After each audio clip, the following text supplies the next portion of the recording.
সকালে নৃত্য করছিল, সিঁদুর খেলা, আবির খেলা, এটা আসরের বাইরে পড়ে। যদিও বা এখন খেলতে হয়, কিন্তু এখন খেলতে গেলেই আপনারা আসরটাই নষ্ট করে দেবেন।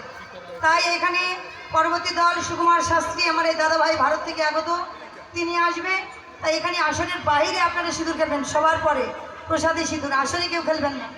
তো এবার দুষ্ট লোকের অভাব নাই, জটিলা কটিলা ভবনে গিয়ে বললেন, এই যে তোমার বৌমা ভানু পূজা নেই, কানু পূজা করছে। এইবার কানু পূজার যখন কথা বলেছে, ছুটতে ছুটতে চলেছে। এবার সুখসারি পাখি এবং শেখর দাস সাথে করে দিলে।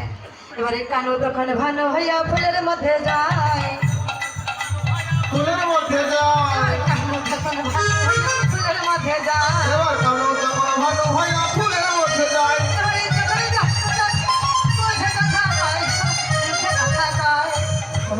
তখন তেমন বুঝে কথা কয় গো, এবার বুঝে বুঝে কথা বললেন, বলে বটুকে আবার সাজালেন, কৃষ্ণকানে ফুলের মধ্যে ফুল দিয়ে ঢেকে দিল। এবার বলছে রাধারানী, বলছে ও সূর্যদেব, আমার পতি যেন ভালো থাকে, আমার মঙ্গল হয়।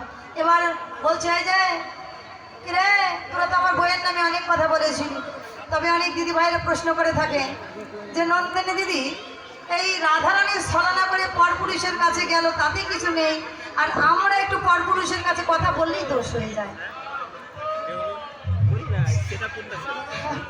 এই প্রশ্নটা করে আমাকে, সূর্য পূজা গিয়ে নেমে গেলে প্রশ্ন করে যে পরপুরুষের সঙ্গে কথা বলা যাবে, তবে জাগতিক জগতের সংসারের পরপুরুষ নয়।